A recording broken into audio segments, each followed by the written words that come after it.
My name is Sarah Parker. I'm a 40-year-old woman, working part-time, and doing my best to keep everything running smoothly at home. Life hasn't turned out exactly how I imagined it would when I married my husband, Mark. We don't have children, but our relationship is solid. Stronger even since we moved in with his mother, Helen, 2 years ago. I wasn't exactly thrilled about the idea at first. Living with in-laws is something you hear stories about, and not always the good kind. But I love Mark. He's kind, caring, and incredibly hardworking. When he suggested we move in with his mom to help her out after his dad passed away, I agreed. It was the right thing to do. Helen wasn't old enough to need care, but the house was too big for her to manage on her own, and Mark felt responsible. At first, everything seemed fine.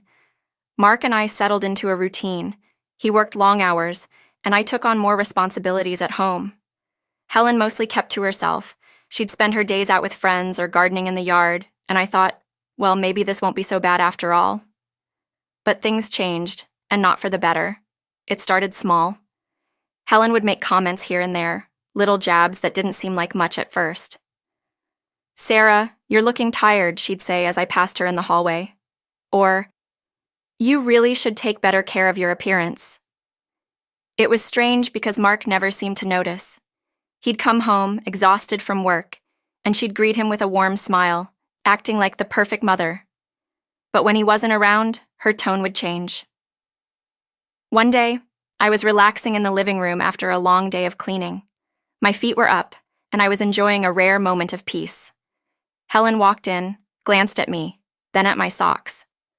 "Sarah," she said, her voice sharp, "you've got a hole in your sock." I looked down, and sure enough, there was a small tear. Embarrassed, I quickly pulled the socks off and muttered something about needing to throw them away. But Helen wasn't done. "Wearing torn socks?" She laughed softly, but there was no humor in it. "What kind of family did you come from? Or do you not have enough money to buy new socks?" I didn't know what to say. It was such a strange thing to comment on, but it stung all the same. She wasn't just talking about my socks. She was mocking me, making me feel small in a house that wasn't mine, and it was becoming clear that this was her real way of communicating with me, through backhanded comments and passive-aggressive digs. I wanted to tell Mark, but I hesitated. He already had so much on his plate, and what was I supposed to say? That his mother didn't like me? That she was being mean? I felt like a child even thinking about it, so I let it go. Maybe I thought I was just overreacting. Maybe it would pass. But it didn't. Helen's comments became more frequent, especially when her daughter Jane came to visit. Jane would stop by almost every weekend. She had a way of walking into the house like she owned the place, her eyes always scanning the room as if looking for something out of place. And when she found something, she'd pounce. One Sunday afternoon, I was preparing dinner when Jane arrived. She strolled into the kitchen, sniffing the air like she was judging a 5-star restaurant. "Sarah," she said, lifting the lid off the pot. "What is this? Doesn't your stew taste awful?" Caught off guard, I tried to explain. "I think it's fine," I said, tasting it myself. It seemed normal to me. "I'm not asking what you think," Jane snapped, pulling the pot from the stove. "If I say it's bad, it's bad." Before I could react, she marched to the sink and dumped the entire pot down the drain. I stood there, speechless, as the dinner I had been preparing all afternoon disappeared before my eyes. "What are you doing?" I finally managed to ask, my voice shaking. "That was for dinner." Jane turned to me with a smirk. "Consider it a favor. You're lucky I'm here to keep this family from eating your terrible cooking. Mark doesn't need to get sick because of you." My hands clenched into fists at my sides, but I bit my tongue. Yelling at Jane wouldn't solve anything. I knew how it would go. Helen would come to Jane's defense, and somehow I'd be the one in the wrong. So I stayed silent, swallowing the anger that rose in my chest. Helen, of course, said nothing. She watched the whole thing unfold from the kitchen doorway, her arms crossed, a satisfied look on her face. I wanted to scream. But what good would that do? I was living in their house, and it felt like every day they reminded me of that fact. And yet, despite everything, I still didn't tell Mark. He worked so hard, and I didn't want to burden him with more stress. I kept telling myself that I could handle it. I could live with Helen's jabs and Jane's insults. They were just words after all. But deep down, I knew this wasn't sustainable. Then things took an unexpected turn. One afternoon, the doorbell rang. I was in the middle of cleaning, and Helen was in the living room watching TV. When I opened the door, I was greeted by a team of movers. "Hello, ma'am," one of the movers said politely. "We're here to deliver some items." I blinked, confused. Movers? We didn't order anything. But before I could say anything else, they started bringing boxes into the house. I quickly looked at the delivery slip, and my heart skipped a beat. The sender's name was right there in bold letters, Jane. "Wait, stop," I called to the movers. "This isn't right. You've made a mistake." One of the movers pointed at the delivery slip. "It's addressed to this house." Panicking, I rushed into the living room to confront Helen. "What's going on? Is Jane moving in?" Helen didn't even bother looking up from the TV. "Oh, I forgot to tell you. Yes, Jane's moving in. She got divorced and needs a place to stay." I stood there in shock. "What? Why didn't you tell us?" Helen shrugged. "I didn't think it was important." Not important? Jane was moving into our house and Helen didn't think it was worth mentioning? My heart raced as I tried to wrap my head around it.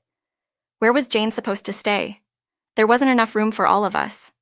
Before I could ask more questions, Jane herself walked through the front door, directing the movers like she owned the place.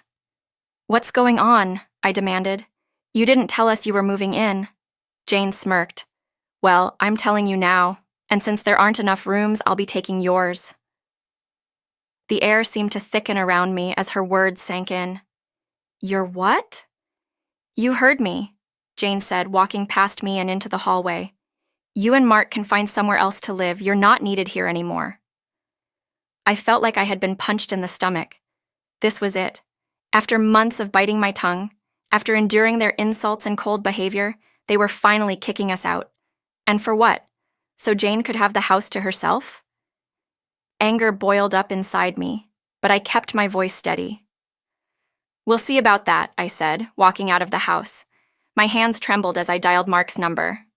"Hello?" Mark's voice came through the phone. "Mark," I said, my voice tight. "It's time to put our plan into action." 3 months passed. 3 months of tense silence from Helen and Jane. They must have thought they had won when Mark and I packed our things and left. But they had no idea what was coming. Mark and I had moved into a beautiful high-rise apartment in the city. It was everything we had dreamed of. Spacious, modern, and far from the toxicity of his family. For the first time in what felt like years, we were at peace. But that peace didn't last long. One Saturday morning, as Mark and I were enjoying breakfast, his phone rang. The name on the screen made my stomach tighten. Jane. Mark answered the call, his face unreadable. "Hello?" "Mark!" Jane's voice screeched through the phone, loud enough that I could hear every word. "The bank account is empty. What did you do?" Mark leaned back in his chair, his expression calm. "What are you talking about, Jane?" "Mom's money is gone," she yelled. "Did you steal it? Did you take her money while you were living here?" I exchanged a look with Mark. So this was it. The moment we had been waiting for. "Jane," Mark said slowly, "I didn't take anything. Mom spent the money herself." "What?" Jane's voice wavered. "That's impossible. There was plenty of money left after Dad passed away." Mark shook his head. "No, there wasn't. Mom spent it all on herself. The inheritance was divided when Dad passed. You got most of the financial assets, remember? Mom only had the house and some savings. But there should have been more," Jane stammered. "There wasn't," Mark replied firmly. "And now that we're gone, it's up to you to handle everything." The realization hit Jane like a ton of bricks. Helen had spent most of the money, and what little was left had been used up in the months after we moved out. Jane had thought she was securing a future by moving into the family home. But now she was stuck with a house that came with its own financial burdens, property taxes, utilities, and upkeep. I took the phone from Mark. "Maybe you should sell the house," I suggested calmly. "It's worth a lot. You could get enough money to live on for a while." "What?" Jane's voice was shaky. Sell the house? Where would we live? I smiled to myself, picturing Jane's face on the other end of the line. That's not our problem anymore. You wanted us gone, and now you've got what you wanted. Enjoy it. Helen and Jane learned the hard way that money doesn't last forever, and now they were left to deal with the consequences of their actions. Mark and I, on the other hand, had moved on. We no longer had to worry about the toxic environment we had left behind. As I stood on the balcony of our new apartment, watching the city skyline light up the evening sky, I couldn't help but feel a sense of relief. We were free. Free from the manipulation, the insults, and the drama that had consumed our lives for far too long. Mark joined me, wrapping his arms around my waist. "Are you okay?" he asked softly. I leaned into him, feeling the weight of everything lift from my shoulders. "I'm better than okay," I said, smiling. We finally got what we deserve, a life of peace. And that was all I had ever wanted.